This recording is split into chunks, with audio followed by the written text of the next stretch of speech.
Hello and welcome to How to Solve a Rubik's Cube in 30 Seconds. This is a video to answer a lot of questions people have been leaving in the comments. Since I've posted this series a couple of months ago, I've been getting a lot of emails, a lot of comments, and most of them are good, and I appreciate that. There's a few haters out there. Thank you for those comments too. But a lot of people have been asking me a few questions about the corners first method versus the layer by layer, as well as questions about myself and about where I learned this. And so I just thought I would take a few minutes and tell you about myself and answer a few questions. First off, I learned to solve the Rubik's Cube back in the early 80s when the Rubik's Cube first came out. When I first solved the Rubik's Cube, there was no books, there was no instructions. It was just something that you played with and figured it out. It was part of that craze in the early 80s.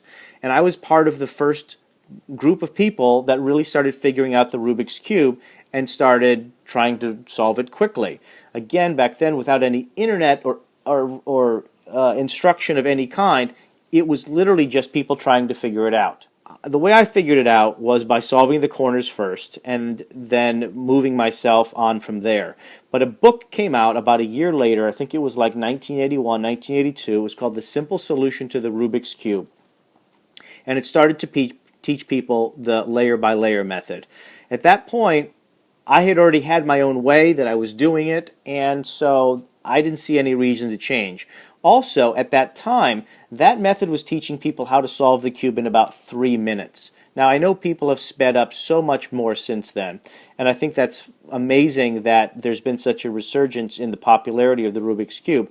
But at the time, that book was teaching people just the basic way to solve it and not how to solve it quickly. And solving the corners first was considered the faster way to go. There were some books that came out back in the early 80s, and I've actually got one of my favorites right here that I dug up. Jeff conquers the cube in 45 seconds, and you can too. And this was a big deal at the time. Wow, this guy had figured out how to solve a Rubik's Cube in 45 seconds. I remember I was solving it between a minute and a half, and then I looked at this guy's book, and I was able to shave off some time. Now, his method was a little bit different than mine. And in mine, I like to make the X on the top where the centers, where the corners all match, their middles, and then work on the bottom by orientating the edges and then twisting them into position. This book actually taught you a different method. He taught you just make an X on top. It didn't have to match your centers. Then make an X on the bottom. Again, it didn't have to match the centers. So when you had an X on the top, an X on the bottom, you would then have a lot of mismatched corners here. And then he had moves that orientated it so that all of these then matched, and it might switch the top two or the bottom diagonal two, and that's how this guy's method worked. Again, he was one of the people like me at the time who was just figuring out the cube for himself without any, well, there was no such thing as internet or computers or anything back then. But we did start going to speed solving contests. Without emails back then, the only way you could do it was you could get flyers in the mail. And I just found this I found this flyer, which I thought was interesting. It's like, let me see if I can get it into focus here.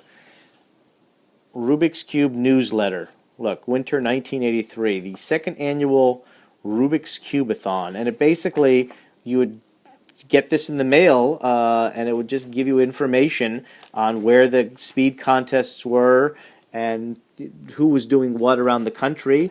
And it didn't give you any solutions. In fact, if anything, it gave you like little puzzles, as if like that was interesting. And then it had the timings of the local things. Here in Hackensack, someone did it in 16 seconds, and someone did it in 39 seconds. Oh, I'm sorry. Actually, let's back it up. That's not even seconds. That's an age. Their time was 37 seconds, 43 seconds, 45 seconds. And so basically, to be one of the top 50 fastest people in America, if you could solve a Rubik's Cube in, look, here in this Colorado, third place got you was a minute and 26 seconds. You were one of the fastest people in the country at this time, and I'm one of these people.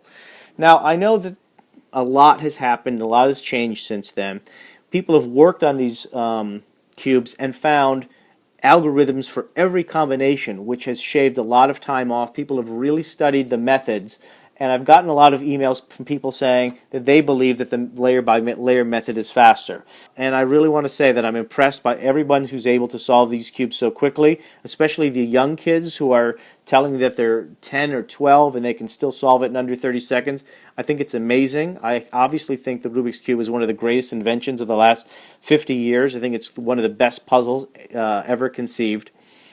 And I'm really, really impressed at how things have gone so well. If you have any other questions, email me. I'd love to answer.